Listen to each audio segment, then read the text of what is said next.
চক্ষুরয়ং দিবিব চক্ষুরাততম ওং অপবিত্র পবিত্র বা সর্বাবস্থাং গতোহপি বা যশ্বরের অন্যরীক্ষাক্ষং স বাজ্যাবান্তর। কি বন্ধুরা, কেমন আছো? আশা করছি সবাই খুব ভালো আছো, আর আমিও খুব ভালো আছি। এতক্ষণের ভিডিও ক্লিপটা দেখে নিশ্চয়ই বুঝতে পারলে ব্লগটা হচ্ছে সরস্বতী পুজোর দিন। তো হ্যাঁ, সরস্বতী পুজোর দিন কি করেছি তোমাদের সঙ্গে ছোট্ট একটা ব্লগের মাধ্যমে আমি শেয়ার করছি।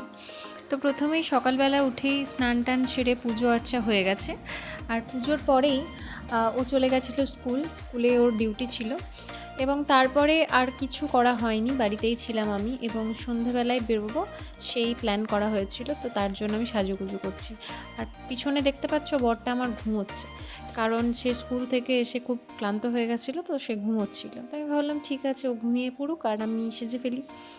আমার শাড়ি টাড়ি মেকআপ টেকআপ সমস্ত কিছু কমপ্লিট, এই জুয়েলারিগুলোও পরে নিলাম। কেমন লাগছে তোমরা জানিও। অলমোস্ট আমি রেডি হয়ে গেছি, চুলটা বাঁধা বাকি আছে। আর যেভাবে শাড়িটা পরেছি, আমি কোনো দিনই একইভাবে শাড়ি পরে সন্তুষ্ট হতে পারি না। আমার বারবার মনে হয় এই বোধহয় প্লিট করে এবার ভালো লাগছে না, প্লিট করা থাকলে মনে হয় প্লিট করে ভালো লাগছে না, আর খোলা রাখলে মনে হয়, মানে ছেড়ে রাখলে মনে হয় যে এমনি করে ভালো লাগছে না, প্লিট করেই ভালো লাগবে। তো এটাতে আমি খুব কনফিউজ থাকি সব সময়, আর আজকেও কনফিউজ আছি। তো এই সমস্ত কিছু সাজুগুজু একদম সুন্দরভাবে পরিপাটি করে নেওয়ার পরে আমি কিন্তু এই প্লিটটাকে ছেড়ে দেবো, মানে প্লিটটাকে এভাবে রাখবোই না। তো চুলটাও বাঁধা হয়ে গেছে, আর আমি সিঁদুর পরে নিচ্ছি, আর তাহলেই আমি একদম পুরো রেডি। এই যে একদম সম্পূর্ণ রেডি। কেমন লাগছে অবশ্যই জানিও। আর এই দেখো, আবার ছেড়ে ফেলেছি।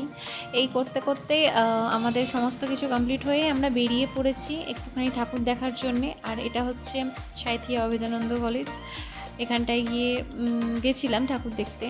এইটা একটা ক্লাবের, এই মুহূর্তে নামটা মনে পড়ছে না, এটাও খুব ভালো করেছিল। তারপরে আমরা একটু গেছিলাম শপিং মল, কারণ ভ্যালেন্টাইন্স ডে ছিল, আর আমাকে একটা ড্রেস কিনে দিয়েছেও, ওই যেটা হাত ধরে আছে, খুব সুন্দর, খুব ভালো, খুব পছন্দ হয়েছে আমার। তারপরে চলে গেলাম একটু রেস্টুরেন্টে খাওয়া দাওয়া করতে, আর তারপরেই ব্যাস সমস্ত কিছু কমপ্লিট, দিনটাও শেষ সম্পূর্ণ করলাম। আর এখন আমরা বাড়ি ফিরছি, আর বাড়ি ফেরার পরে ও আমাকে কিন্তু এতগুলো গোলাপ দিয়েছে, তার জন্য অসংখ্য ধন্যবাদ। ভিডিও ভালো লাগলে কিন্তু অবশ্যই একটা লাইক অ্যান্ড কমেন্ট করো।